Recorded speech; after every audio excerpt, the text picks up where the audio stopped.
it is Margaret, Texas Gal Treasures, and I am here today with my friend Steve to talk about the challenge I've got going on, 365-day challenge. And I wanted Steve to come over and chat with me because he's been doing a lot of changing in his life. So before we jump into everything, tell him who you are, Steve.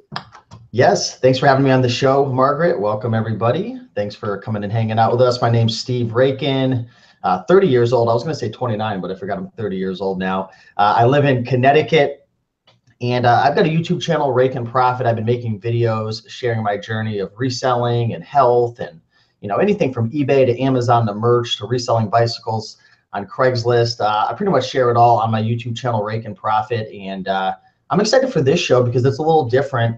And we're going to talk about, various topics that I'm really passionate about, such as health and habits, routines, happiness, fulfillment, different things like that. So thanks for having me on, Margaret, and appreciate everybody tuning in. Yeah, absolutely. Before we get started, I want to thank you, and the universe can thank you too, because you're the reason I started YouTube. I still remember. I still remember. I think we met through like the comments on YouTube, and we were like watching each other's videos. Well, actually, you were watching my videos because you didn't have a channel at that time. And we were chit-chatting, and I had good vibes from you, and you were really positive. And next thing you know, we jumped on a phone call, and I still remember that was 2 apartments ago at my apartment like 3 years ago. And I remember standing in my kitchen taking your phone call, and you were talking about how you like wanted to start a YouTube channel, and you were, you had things you wanted to share, and I was like, go for it. And I used to hear so many people say, I'm going to start a YouTube channel, and I can promise you this: 98% of them don't have a YouTube channel now, and you stuck with it. So congratulations, because most people cannot stay consistent with literally anything. And that's the secret to success right there, consistency. And now you have what, 12,000 subscribers? Yeah. Holy mackerel. It fulfilled something in me. And if you go back and watch my early ones, I was, really shy, and I hadn't like found my rhythm yet and feeling comfortable doing it. So anyway, thanks. Yeah, you're welcome. Okay, so that was our backstory anyway. So I've noticed, and a lot of people probably noticed, that you've been making a lot of changes lately. And I was going to see if you wanted to touch on that for a little bit before we keep going on. Yeah, sure. I mean, my main change as of late, I don't know, sometimes it's hard to tell, right? But I've lost 30 pounds over approximately, about a year and a half ago. This crazy jacked Asian guy named Chris, the Bonafide Hustler, started. He started training me online and putting like workouts together for me, and he kind of set me on my path and got like a fire lit under my butt to kind of get in shape again, because I'd blown up to, I think I got up to like 211 or 215 pounds at that point in my life. And 5 or 6 years ago, I had blown up to like 240 pounds for me, and that was like really big for me in my frame, and I just felt lousy. But anyways, about a year and a half ago, I started working out and lifting weights, and it was great, and I learned a ton, and I started to put on some muscle, and I started to gain some confidence and whatnot. But I wasn't losing a ton of weight because my diet was really poor. And Chris is in Texas, and I'm in Connecticut. So, you could give somebody, the roadmap to success, because Chris is obviously, if you guys don't know Chris, the Bonafide Hustler, I mean, he's like, I don't know, who knows, like less than 10% body fat, somewhere around there, like jacked out of his mind. Like the women probably go crazy if they saw him without a shirt on. So he started kind of putting workouts together for me, and I was doing everything he told me to do. But the problem was I wasn't really pushing myself to the max. I wasn't, giving everything I had, because here I am. I didn't really know what I was doing. Like I knew how to do the movements and everything and work out and show up, but I didn't have someone there like saying like, go more, push harder. And like, I wasn't really getting the results that I wanted at that time, just because I wasn't pushing myself. So I ended up hiring a personal trainer about 7 months ago.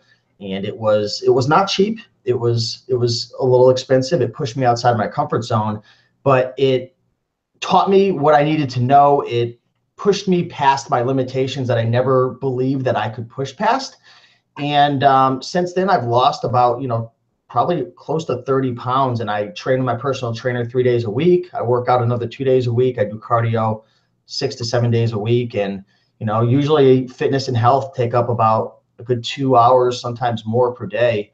And I love it. And I've been making a lot of changes with my physical, and, we'll talk more about the other changes, because physical had definitely transitioned into other changes, like mentally and confidence and integrity and various things like that. But that's been my main thing lately. If you haven't seen me much, I've been spending a lot of time just focused on my health and fitness. Yeah, I think it's really important. I mean, well, I want to think it's really important. I'm getting there. I'm making changes, but what spurred me on was, one, I've been staying home for about 4 years now. I quit teaching to stay home with the kids, and then sort of built this, what I do now, up around me. But okay, I'm putting this out there. You ready? I have put on 40 pounds since I quit teaching. So that's 10 pounds a year.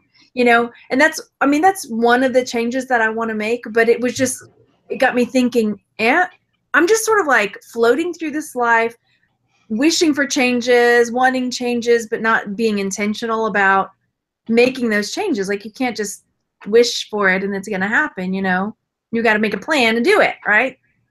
And I totally agree. And you want to know what the crazy thing is? Like 10 pounds a year, if you were to break that down in terms of, because to gain a pound, I believe it's 3,500 additional calories over your basal metabolic rate, or how many calories you're expending every single day. Like if you want to gain a pound, essentially you have to eat or take in 3,500 calories over. So 10 pounds a year really only comes down to maybe eating an extra 50 or 100 calories per day. Like really, like, so while you might be down on yourself thinking like, wow, I put on 10 pounds a year, like that happens to a lot of us. Like if we're not conscious of what we're eating and like checking our scale, I mean, it doesn't take much to gain a pound a month. It really doesn't. It's just one poor decision every now and then. So to kind of give you, to get you inspired, I mean, for me in the past, when I've gained weight, it's been like 40 pounds a year. Like me, I have a very addictive personality. Like when I find something I want to go after, like I go after it like 1,000,000%.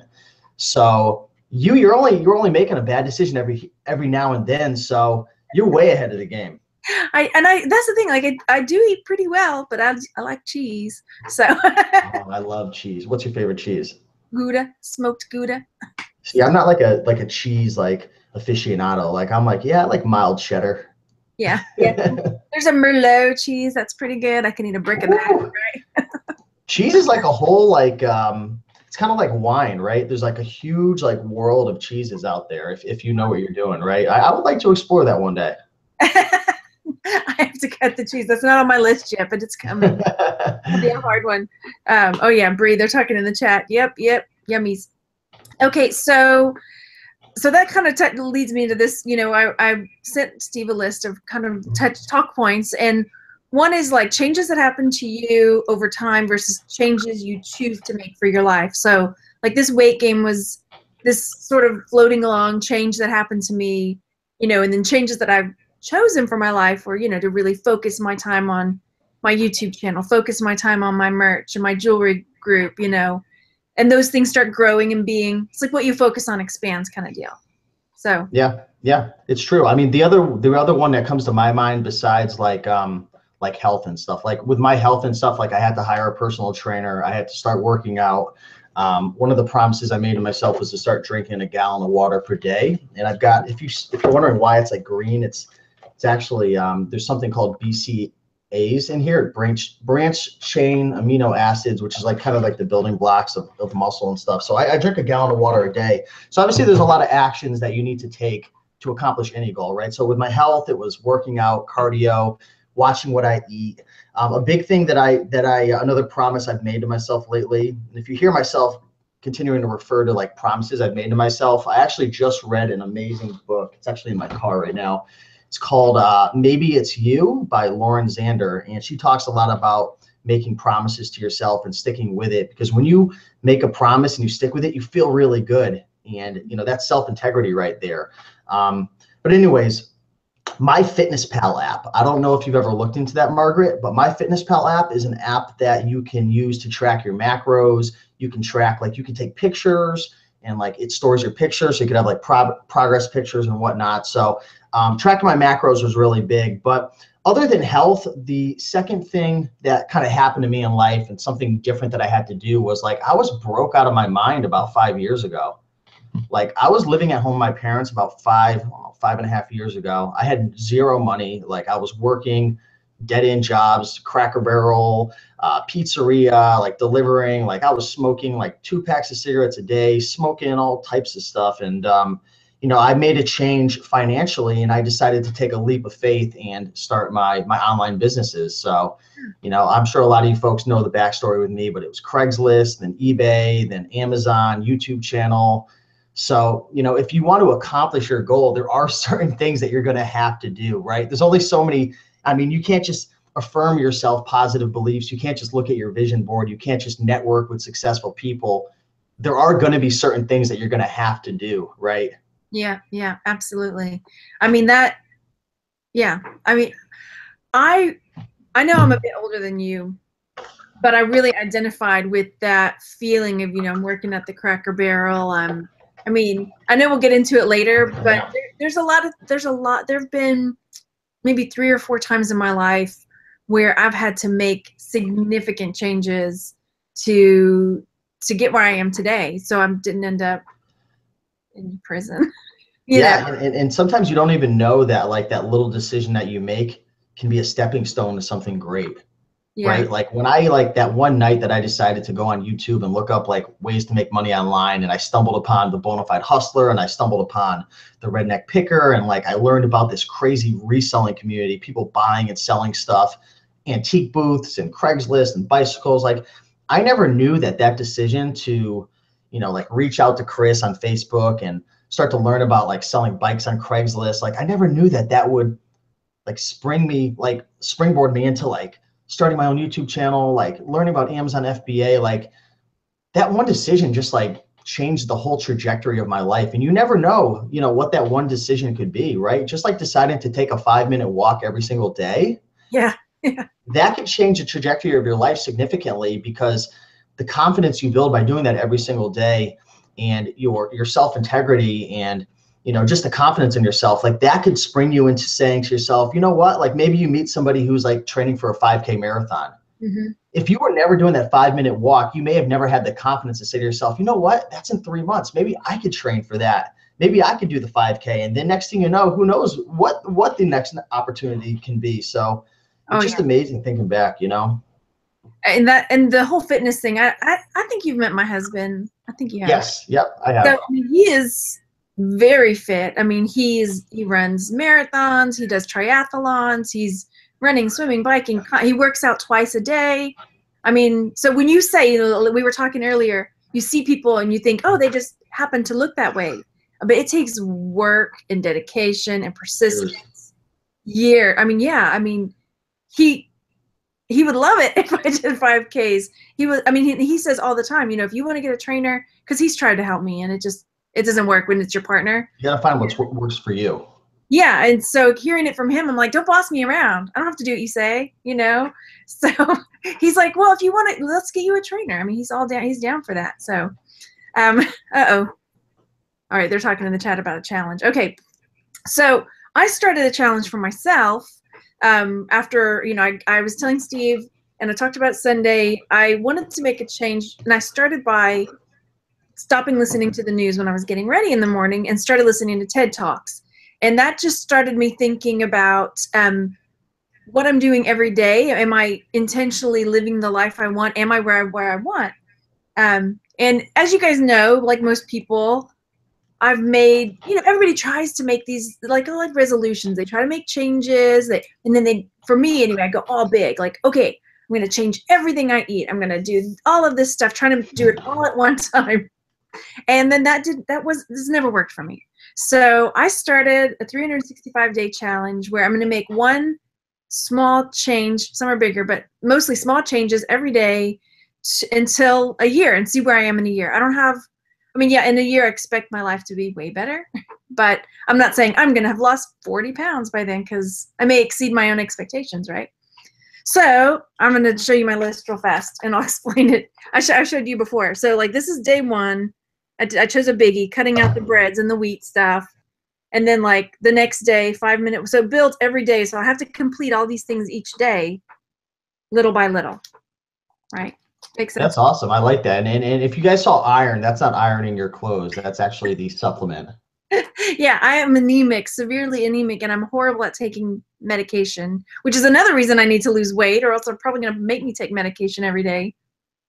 I'm glad that you're stopping eating bread, because I made that decision about 6 months ago, and I think one of the challenges for kind of getting fit and healthy is finding out what works for you, right? Not only in terms of like cardio and like resistance training, but like what times work best, like what foods make you feel really good. Like I've realized that eating a high carbohydrate diet actually doesn't make me feel that good. I actually feel like I have less energy, even if I'm switching from like simple carbs like white rice and pasta over to like complex carbohydrates like quinoa or brown rice.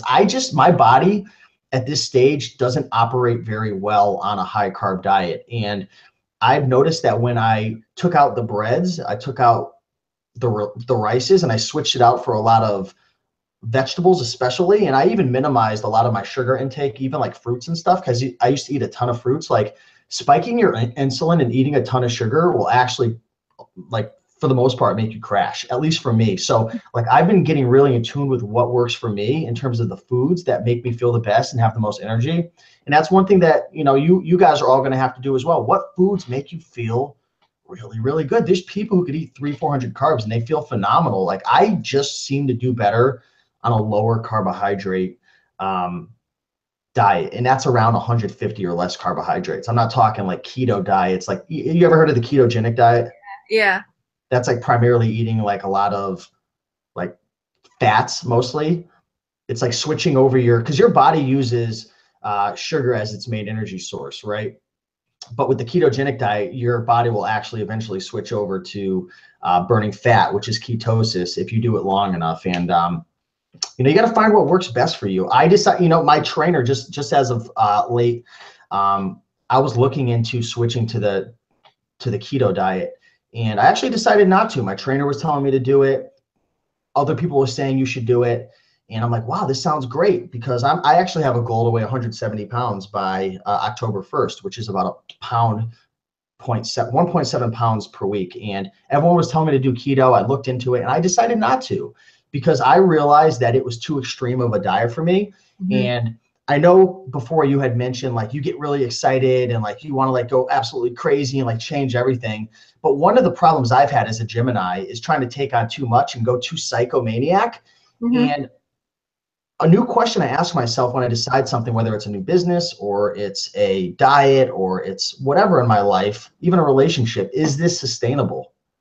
Right, exactly. Because I could just jump out the gates and go crazy. But I realized going keto and not eating any carbs at all, like it just wasn't sustainable for me. So yeah, and then once you hit that 170 and you're like, okay, done, keto done, then what? Yeah, then I'm gonna have to reintroduce everything back into my life and everything. And it just, for me, it wasn't smart. And I told this to my trainer, and he's like, listen, like I'm proud of you for acknowledging this. He's like, how about instead of going full blown keto, like just throw some keto days in, like maybe once or twice a week, do some carb cycling and eat like lower carbs. Because once you start to get down to like your last 10 pounds, you've got to trick your body, because your body is always trying to meet homeostasis. It's always trying to get comfortable and whatnot. So you've got to always trick your body. So I decided upon that. So just want to share that story, because I know a lot of us resellers and entrepreneurs, we get an idea and we get really excited, mm-hmm. but then 2 weeks down the road, we're like, why did we commit to this? Guilty. Yep. Absolutely. So yeah, as far as that goes, I've tried, going without the carbs and stuff. But it like I say, it didn't work for me. But by doing this, by cutting out like one little thing each day, or for me, the breads was the first bit. I chose a big one for me. So that's like the breads and the pasta, this and that. But it's not cutting out like total all carbs. Like I can still have rice and what was the other one? Potatoes and stuff. So just trying to change it up and build on it every day. Exactly. That's what it's all about. Yeah, yeah. And then I know I put on there some who was it? Polishek, I think, on Instagram was saying, I don't think 5 minutes walking every day is going to be enough for you, Margaret. And I said, well, what that is I walk more than 5 minutes. Most like 3 or 4 days a week, I go walk with my mom. Sometimes I walk half a mile with her. Sometimes I go walk 2 miles. But there are days that I don't do anything. So this is going to get me pushing myself to walk every single day. And then what were you saying? Oh gosh, you were saying something before we started about that. Well, it builds up your confidence. You know what I mean? Like, we all have busy lives. Like, we could all find 5 minutes to walk. And one of the things I've noticed about like just health in general, and you know, kind of building up these habits and routines, is like our mind wants to stay and our body wants to stay in the form that it's been in our whole entire life. So like for me personally, like I've been overweight my whole entire life. Like I'm in the best shape I've been in, and I still have much farther to go, but like it's been a fight and a struggle every single day to get up, to go to the gym, to make the right eating habits and decisions.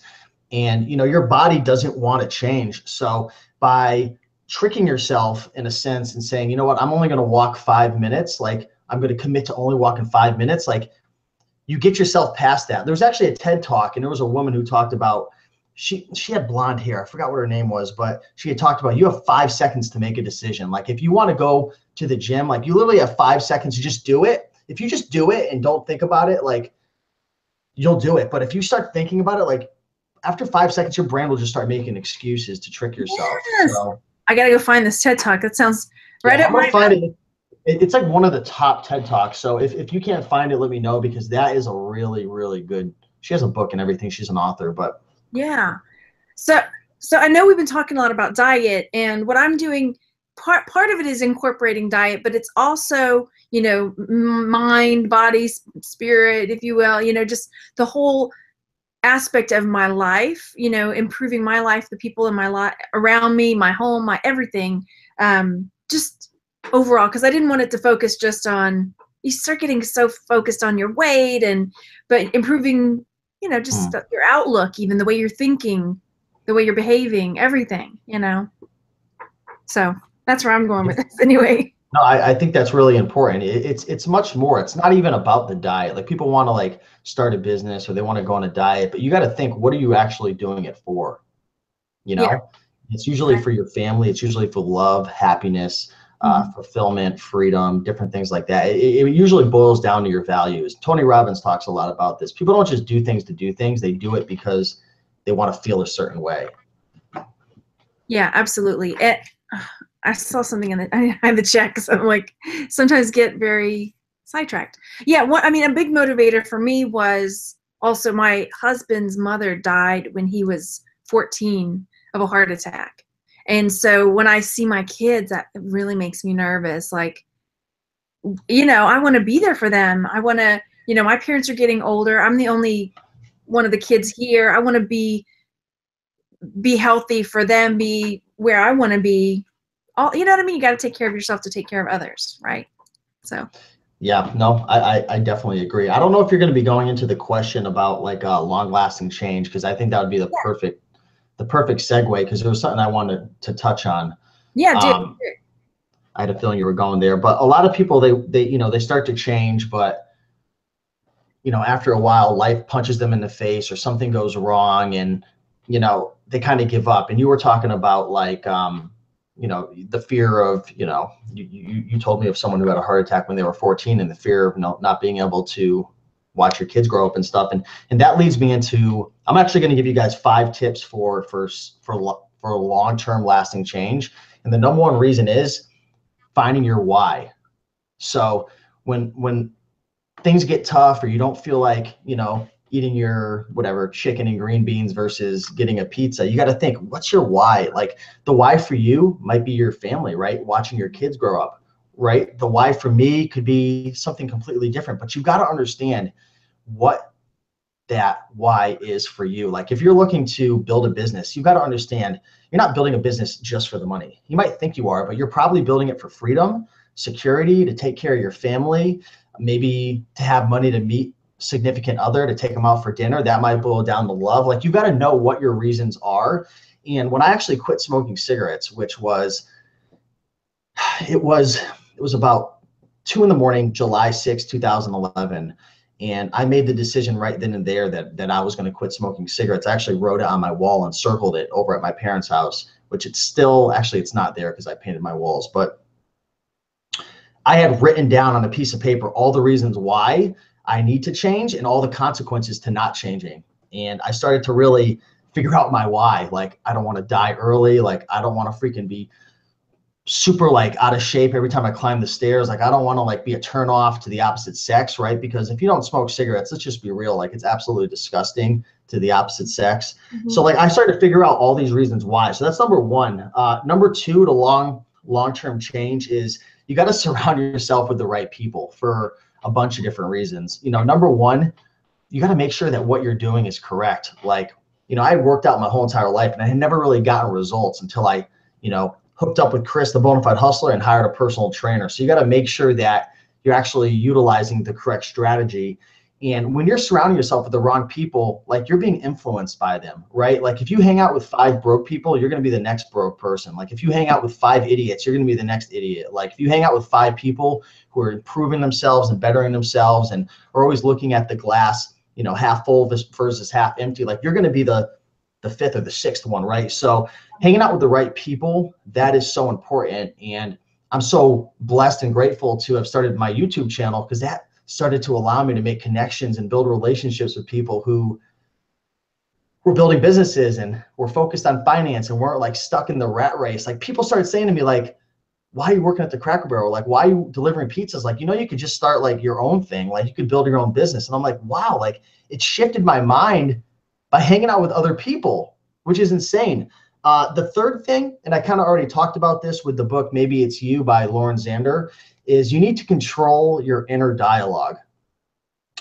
Control your inner dialogue. And if you're not sure what that inner dialogue is, I want you guys to do something tomorrow morning. I want you, when you wake up early in the morning, to go take your nice hot shower. And right before you jump in your hot shower, I want you to turn it as cold as it possibly goes. Don't even tickle the water against your skin. Turn it as cold as it possibly goes. And as you make the decision to go into that cold shower, you'll discover really quickly what your inner dialogue is and what it sounds like, because you're going to have voices in your head that are telling you, don't do it. It's crazy. It's psycho. It's a bad idea. It's a bad idea. That's why I take cold showers in the morning, because I start to control my inner dialogue, right? Do you want to list those 10 items on eBay? What's your inner dialogue going to say? No, I just want to hang out with my kids. Or no, like I'd rather go, you know, do whatever, right? But you'd rather do something that's not going to be proactive in terms of accomplishing your goals. So you need to control your inner dialogue. You've got to be conscious of what your mind is saying to you, right? Because we have all these things that our mind is saying to us in terms of like what we should eat, why we do what we do. So get control of that. Number 4 for long-term change is building habits and routines into your life that actually align with your values. So a couple of years ago, I used to always say, you know, my number 1 value is health. So I always say that. It's always been my quote unquote number 1 value. But when I took a look at what I was actually doing during the day, it wasn't aligned with health at all. It was aligned with business. Like that's all it was aligned with. Like I would work like 10, 12, 14-hour days just sourcing and thrifting and making YouTube videos. But I kept telling myself my number 1 value is health, but I would never do anything to improve my health. So you've got to build habits and routines, little small things in your day, each and every day, like going on a 5-minute walk, drinking water, taking your iron pills, different things that slowly start to contribute to whatever your goal is. And then last but not least, this is a phrase that I learned from Jack Canfield's book, Success Principles. It's called failing forward. And essentially what that means is don't be scared to fail. Don't be scared to jump into something new and have minor setbacks, because you're always going to have temporary failure. Like Thomas Edison, right? How many times did it take him until he like finally discovered electricity? Like 10,000 failures. Like you're gonna have to fail. You're gonna have to jump into the arena and make mistakes and look like an idiot and not know what you're doing. And you know, you've got to look at the long-term game versus the short-term game, essentially, when it comes to that. So those are my 5 tips right there. And I didn't even have any notes at all. You were just pretending to look at the computer. He's just got a smiley face. It was all just freestyle. No, I completely agree. I mean, the number 1, the intentionality, you know, when you were quitting smoking, I smoked for 15 years. Really? I didn't know that. Oh yeah, I Do what? What kind of cigarette did you smoke? Well, it was Marlboro Lights, and then later it was like Benson and Hedges. See, I was super Jewish. I'm half Jewish, so I'm allowed to say that. It was Maverick menthols. Oh my gosh. Well, I mean, and that's the thing. Like, this will come later when I say, you know, there's major life events that have made me what I am today. You probably wouldn't recognize me, you know, 20 years ago, or you may recognize me, but you wouldn't. But yeah, I when I met Randy, you know, he's this fit guy, and this is one of my big life changes was finding. We'll talk about that. The man that I want to marry again the second time. But when I met him, you know, I was still living the way I was, smoking and this and that. And 2 weeks after meeting him, I knew like this is the guy I want to marry. He's super fit, and I knew like it had to happen. So I had tried to quit smoking a number of times before, but not till I realized I want to marry this guy. He never asked me to quit, but that's what it took, you know? Found your why. You found your burning desire, something that really made a difference to you. Yeah, exactly. I don't go into burning desires, but anyway. Let's not go that far. Okay, so yeah, absolutely. And then the whole, again, this will also come into it later, the whole, you know, who you surround yourself with is huge. Like there are times in my life where I've had to completely cut people out of my life to make the changes that I needed to make for my health, for my sanity. And it's tough, you know, to make those kind of changes, but realizing that the relationships you have can be poisoning your life, you know. Anyway. It's even tough at times having a YouTube channel because, you know, some folks might not realize it, but having a YouTube channel, especially if you have like 3,000, 5,000, 10,000 plus subscribers, like every single person out there is going to give you their opinion, which we're all entitled to our own opinion. But it's tough because you get so much input, it literally overloads your brain and you're not sure of like what you should do and even who you are. So, you know, I've had to take steps back from YouTube. And as of late, I've actually been taking a step back from YouTube to kind of find out a little bit more about who I am and what I really want and what's really important to me. So it's a challenge. So much input coming in, you know? Oh yeah. And I mean, I treasure my I call them my friends because so many people that follow me. Same here, yeah. I feel like a friendship. I mean, maybe I've never met them in person, but I value their opinions. And so when some of That's the hard part. Yeah, when they say we don't like this direction you're going in, and then knowing like, gosh, I still have to stay true to myself. You know, I'm sorry you feel that way. You know, like I had somebody mention, you know, I loved your best jewelry videos out there, but I just can't watch you anymore because now you're doing all these merch videos too. Like, sorry, you know, but yeah, I gotta do where my life takes me in different directions, and I just gotta go. Yep, it's true. You can't let nobody hold you back. Yeah. Or else you'll be back in the seas. Yeah, totally. I got you there. I got you there. I said. Oh my gosh. Okay. Okay. So I'm kind of lost, like where I am on our list of topics, but I think we're on number 5. Like the point, you know, is that where we are? I don't even know. Okay. So how about a life event that where there was a time? Do you want to share a life event where you're like, I've got to make a change? Yeah, I mean, I went to jail. I think I might have talked to you about this before or somebody else, but you know, when I was 21 years old, I mean, I was doing a lot of things I shouldn't be doing. I mean, I've been a hustler my whole entire life. I'll put it that way, whether it was hustling Pokemon cards or baseball cards or selling weed. Like I was doing like at 21, like I hit rock bottom, you know, I was selling weed out of my parents' house, and it wasn't like huge amounts, but more or less I was doing it to make some side cash, and I was doing it to feed my addiction because I was a huge pothead. And I don't have anything against people who smoke marijuana, right? But I think when it starts to take control of your life and your whole entire mission in life is just to get high and you can't control yourself and it changes you, then I think it's a problem. So, you know, I had hit rock bottom. I had gotten in big trouble. And like I had pretty much gotten taken down the worst way possible when it comes to doing that stuff. Like I had gotten like set up by like the police, and it was just like this huge thing. And I was just a tiny little fish. Like I wasn't selling anything like cocaine or anything crazy. I was just selling weed, right?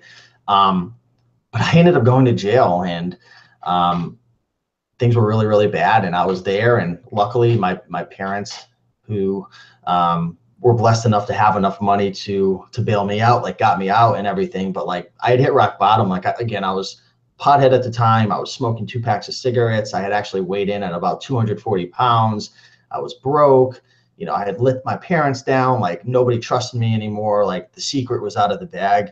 Like they all kind of knew what I was up to, like deep down inside, because you can't just hide that type of life. But the cat was out of the bag, and I had hit a fork in the road, and it was either keep going down that trajectory, because now I'm on probation at that time. Yeah. And I'm not sure if you know what probation is, but essentially after you get arrested for something bad, the state is essentially kind of watching over you. So you've got to like check in and do like drug tests. And it was like, you had mentioned like no one would recognize you. Like you would never recognize me. Like I wanted to be like a rapper. Like I was like, I don't even know, like I can't even recognize myself back then. Just a completely different person. But that was the biggest, low that I hit. And from there, I ended up going to school, and I was considering getting into the medical field, and I'd gotten like straight A's in college. I'd gone to college and got accepted into this great program. And right around then, I actually, probably like 3 or 4 years later, I kind of learned about reselling and stuff. So it wasn't long after, but that was the biggest low for sure, because my whole life could have been different. Yeah. I mean, so the people that you were hanging around with at that time, were you? Oh, yeah. I mean, like, do you still talk to a lot of them? No. Like the people that I used to hang out with, like their number one thing was just getting effed up and getting high and like getting in fights and stuff. Like I used to have friends, like they would do the craziest things. Like I can't even like they just want to fight people, and like they have no goals, no ambitions. They just want to drink, like just hang out with people who had nothing to lose. And that's why it's a scary world that we live in, because a lot of people don't realize it. There's thousands of people walking around this planet with nothing to lose. And that's why you hear about robberies and you hear about murders and there are people that you don't even know. They will freaking destroy you and not have a freaking single thought about it. Mm-hmm. Yeah. It's a scary place. You got to be careful out there. But I hung out with people, not killers or anything crazy like that. I'm, over exaggerating, but people with just nothing to lose, right? Nothing to lose. People had gotten in trouble with robberies and various things like that. So yeah, I mean, I don't hang out. I don't even talk to any of them anymore, ever. Yeah, I had to make a similar choice, because I mean I had to physically move myself. Like I was living in town, Houston's really big, so I was living in town. I had friends, and you just get into this habit, where you're hanging out with the same people. They're your friends, you think, until the rubber meets the road and you really need them. But, or when you want to make a change and you realize, no, they're not there to be your friend and build you up. They're, because I'll to get something from you. Yeah. I mean, I had a substance abuse problem. I hung out. We'll just say we partied a lot, and when I was ready to make a change and like, okay, I can't do this. I want a career. At the time I wanted to teach, and I'm going to school, and I've got to stop all of this. But my friends were like really good at peer pressure. And I mean, one day it was like, I had to go, oh my gosh, this chick I knew was trying to get me to take some speed or something like that. And I was like, girl, I can't, I got to go home. This is right when I was trying to turn things around. Right. I got to go home. I need to get up because I was going to go to church the next day. That's what it was. I was going to church. Mm-hmm. And here's what she said to me. But Margaret, Jesus likes people to be awake. Oh my gosh. And that's when I realized, whoa, that was the line. Like your friends will say whatever they can to get you to do whatever they want you to do. Yeah. And then I realized she's not my friend. Like she just doesn't want to feel bad about doing this on her own. And I'm trying to turn my life around, and I had to just pull that plug. And I don't talk to any of those people anymore. And I'm sure at the time, or it may still be confusing to them, maybe, but then they'll say things like, oh, she just thinks she's better than us, or things like that, whatever they have to say to make it, make it okay for the. bring you back down to their level, Yeah, right? And you know, we're all in different phases in our life, right? So we're not judging anybody, but it's the no, truth. Like yeah, whatever community you're a part of, the friends that you're hanging out with, like they want you to stay on the same level that they are. And not saying that we're any better or worse or whatever, but no. that's just how it is. But just to be conscious of it, like, you know, just to, because before that, I just, you know, went with the flow, and these are my friends. We're having a good time. But the moment I wanted to change, it was eye-opening for me. And You know, it's tough to get new friends and to change because you feel like there's a void. It's like being in a bad relationship, right? It's so tough because you guys have like become one in a sense, and it's just hard having that void and everything. How did you handle that, like making new friends and kind of transitioning over? well, luckily at the time I had sort of two groups of friends that kind of overlapped, Mm, and one group was, yeah, they went out and they drank and went to clubs and stuff, but there was not any hard stuff going on. right, You right. know? So it made it a little easier. And even I still talk to them today. You know, most of them were professionals, you know, doctors, and they worked in the customer service with, you know, human resources, blah, blah, blah. They were, you know, they had their lives going in a certain direction. Whereas this other group of friends was good time, party, stay out till 3, 4. Let's watch the sun come up. Why not, right? Take some speed. So it was just kind of transitioning to, I think I'm going to start moving this direction, you know, which was good because I wanted to be a teacher. Awesome. Yeah, but I mean, it's real, you know, that's real. Okay. Thanks for sharing. No, and that's the thing. Like, I feel like I'm going to we'll share some things that maybe people didn't know about me, but maybe that's the thing. Like, I think if people they see where you are now, and you were talking about this with, you know, guys that work out or they're so successful, you don't see where they started, right? You just see where they are at the moment. Yeah. So true. Yeah. I'm listening to a book. I'm listening to Kevin Hart's book, who's not necessarily like my favorite comedian or my, you know, but How is that? huh? How is it so far? Really good. Yeah. I mean, and he talks a lot about his persistence, his intentionality, his hustle, his, you know, pushing forward to fulfill his dreams, and that it wasn't an overnight success. You know, he had to put in a lot of tough work, and then being able to handle the criticism from people and knowing, like, you already know what somebody's going to say, you know, if they're going to be negative. So he says, don't even invite them into the conversation. If you already know they're going to try to shoot you down or tell you it's stupid, don't even bring them in, you know? Anyway. That's a good point right there. Yeah. Maybe I have to check that out. I watched a little it was like a little 10-minute documentary about him and like behind the scenes of his life. That guy hustles hard. Yeah, here's the book. Very, very persistent. And I can't make this up. Life lessons. Ooh, that looks, I didn't see the dog on his head. I think he must have thrown the puppies on the cover there's no puppies in the book. Is that Audible? Yeah, it's on Audible. Mm-hmm. Audible. That's a great way to learn. Oh yeah, I love it. So yeah, and like I say, but learning about him has made me appreciate his comedy more. So yeah, so it's interesting. Cool. Okay, so we kind of talked about that already. I don't know how we're doing on time. We're doing okay. Okay, so do you want to play two truths and a lie? I don't know if I entirely understand the game, but I think I'm up to roll with it. Okay, so I gave Steve like a list of like talking points, and then I said, okay, just in case things get heavy, let's have a game. We're gonna play 2 truths and a lie. So basically, you're gonna say 3 things, Okay. and then 2 of them will be truth, 1 of them will be a lie, and we have to guess which one is the lie about you. So you gotta say 2 truths and then 1 lie. Are you gonna do it as well? I'll do it too. Do you want me to go first? Yeah, I kind of do want you to go first so I could like pretend like I know what I'm gonna say when I'm actually just trying to think of them behind the scenes. Okay. It is true. You ready?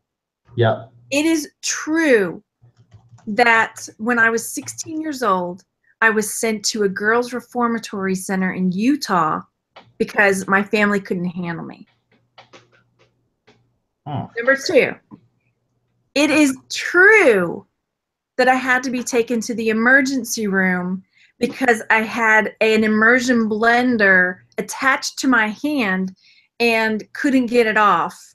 Yeah, so it is true. And then the third one, it is true that one time I was driving and I couldn't get where I was going quickly enough, and I had to drive through a golf course and my car got stuck in a sand trap. All true. All right, which one do you think, and you can say in the chat, which one do you think is the lie? That's a tough one. Those are like, did you just like think of those right now? Well, they're all true. I don't have to think very hard, but one's a lie. I'm looking in the chat to see if anybody's, let's see, what are they saying? No cheating. Are you peeking in the chat? Let's see. Okay, some people think the blender's not true. Some people think the school, Maggie thinks the school is not true. Debbie says golf course. Oh, they're all over the place. Which one do you think is the lie? Are you asking me? Yeah, you. Oh, well, I'll be honest with you. I'm not entirely sure. What was the last one about the sand? Right, I was driving and I couldn't get where I was going quickly enough, so I decided I was going to take a shortcut and drive through this golf course because it's green and whatever. Right. And then I didn't take into account there are sand traps, and my car got stuck in a sand trap in the golf course. Yeah, I think that's a lie. I don't believe it. Gosh, you're good. That's the lie. Well, the thing is, because your eye kind of started twitching. Oh. That was a lie. Nope, that's the lie. The golf course one is a lie. So I was sent to live in a girls' reformatory center when I was 16 in Utah to be raised by the Mormons for a while. And I did go to the ER with a immersion blender attached to my hand. Okay, I think I'm prepared too. So what are the comments enjoying this? 66 people watching live. Yeah. Mm-hmm. Man, 66 people watching live, but only 9 likes. I'm not a mathematician, but that's like over 50 people have been enjoying this content and haven't liked it. What do they have to do? They just got to go tickle the like button. Maybe they don't know how to do it. Okay, here's what you do. There's a little arrow, and then when you hover it, it turns like into a finger, and then you click with your your left mouse. Maybe they're right mousing it instead of left mousing it. Oh, they possibly could. Okay, I'm going to do mine. Okay. Okay, I'm ready. So, the first truth is, when I was a vegan, my favorite vegetable was a mushroom. And I don't even know if is it I guess it's considered a vegetable. It is true that I love to jump on my trampoline in my boxer briefs. And it is true that one of my vehicles set fire and exploded on the highway. And it's true that a lot of things were destroyed in it. So you put in some details, so there could be like one little bit that's not true in there. Like now I've got to figure out in picture, are you a boxer or a brief guy? And picture you jumping on a trampoline in either one. So which one seems more feasible? Okay, I think that's true because I know you like to jump on your trampoline, and I think you wear boxer shorts.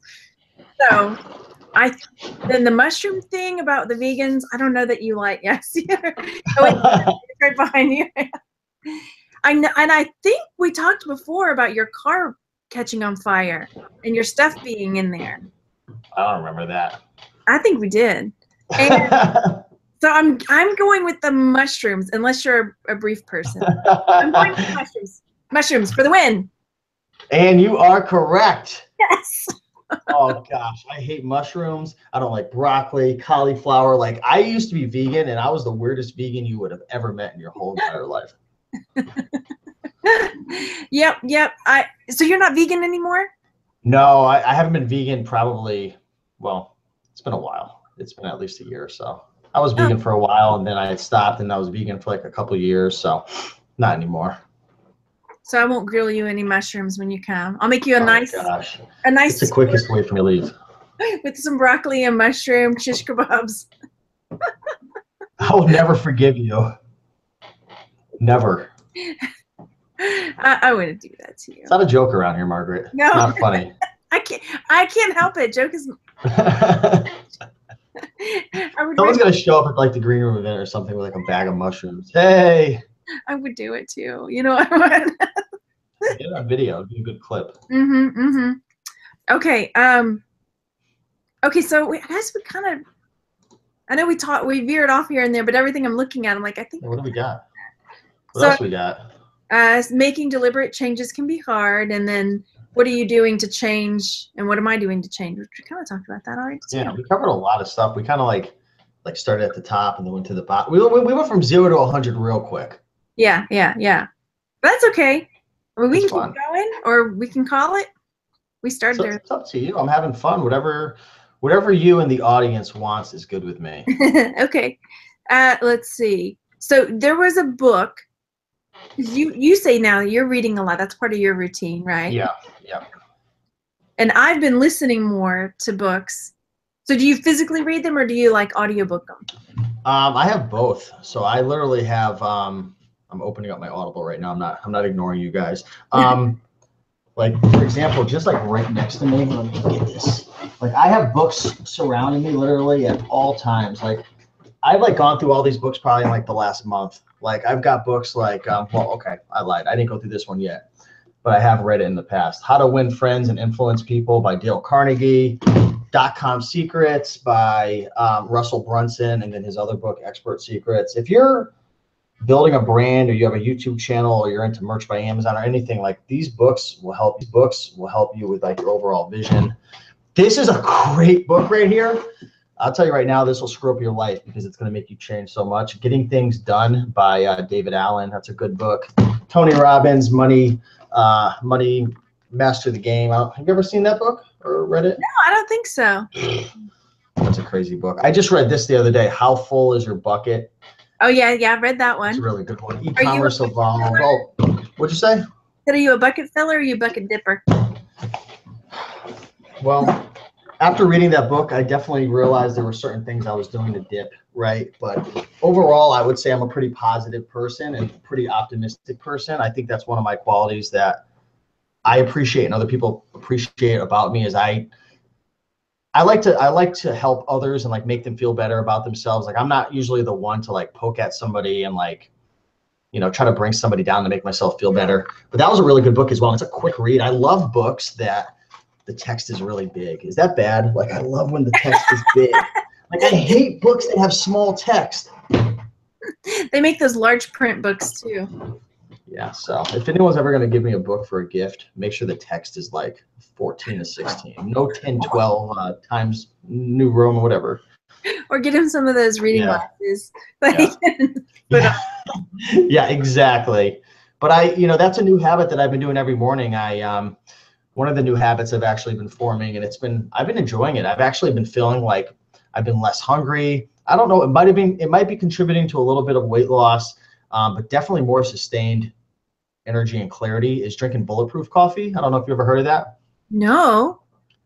Gosh, I should have put this as a question because this is a weird thing about me that I've been doing lately. Bulletproof Coffee is essentially, do you have anything next to you that you can like grip onto? Because this is going to like shake your world up. Bulletproof Coffee is taking a traditional cup of black coffee, mixing in grass-fed butter, and mixing in coconut oil. That sounds disgusting. It tastes delicious. I thought the same exact thing. Tim Ferriss is actually really big into this. If anyone follows Tim Ferriss, Tools of Titans, 4 Hour Work Week, Tim Ferriss is really big into it. It's actually trending pretty much all over the country. All the Whole Foods now are actually serving Bulletproof Coffee at their little concession stands and whatnot. So essentially what I do is I take some coffee, put it some Starbucks coffee out of the Keurig, mix in a tablespoon or so of grass-fed butter and MCX oil, which is an extract of coconut oil. And I just put it in the NutriBullet, blend it up, and it's just a very creamy, delicious little concoction. And believe it or not, like I've actually lost a couple of pounds over the last week and a half, and I thought maybe having an extra couple hundred calories a day doing that would add to it, but had more clarity, more energy, and yeah, it's been part of my morning routine. I sip on that while I'm reading one of my books, filling up buckets and doing all that good stuff. So it's kind of weird, right? I'm curious what the comments are saying about that. Yeah, I may have to try. I want to say I'm going to try it, but I'm not sure. I drink my coffee black, and so that might be really hard for me to. Yeah, it might not be the best thing for weight loss. People have said that, it's good for weight loss, and my weight's actually been going down, but I'm working out like a psychomaniac, so that can be a bigger factor. But yeah, it's supposed to. People have claimed that it's helped with weight loss and like hunger control. So who knows? Yeah, Heather says that she's heard about people putting butter in their coffee, and I think there's something to that, like certain kinds of fats. Something with the caffeine and the fat, and they all kind of come together somehow. I don't really know the science behind it. Yeah, yeah. Okay. Why are people putting butter in their coffee? We'll have to Google it. I'll have to Google it. No. Well, yeah. I want to thank you so much for coming to talk to me. You're welcome. Why? So if people are looking for you, as if they don't know who you are, where can they find you? They can go to grassfedbutter.com. No. Oh, speaking of that, have you ever caught that seagull? No, I'm kidding. The seagull, not the seagull. Yeah, they can follow me on Instagram at Raiken Profit, and I do a lot of like positive quotes and share like Instagram stories, fitness, health, reselling stuff. YouTube, of course, I've got about 1,300. Yeah, you heard me correct. 1,300 free videos on Raiken Profit on YouTube, eBay, Amazon, reselling, all different types of stuff, and Facebook, Raiken Profit. Those are pretty much the 3 places I'm hanging out. Yay. Okay, great. And again, thanks so much for coming. Hey, thank you for coming on, and keep up the good work. I see you're working hard with the YouTube channel, helping a lot of people and building up your community. So yeah, keep up the good work. It's amazing how far you've come along over the last couple of years. Thanks a lot. All right, thanks everybody for watching. Go hit that thumbs up, and we'll talk to you later. Bye. See ya.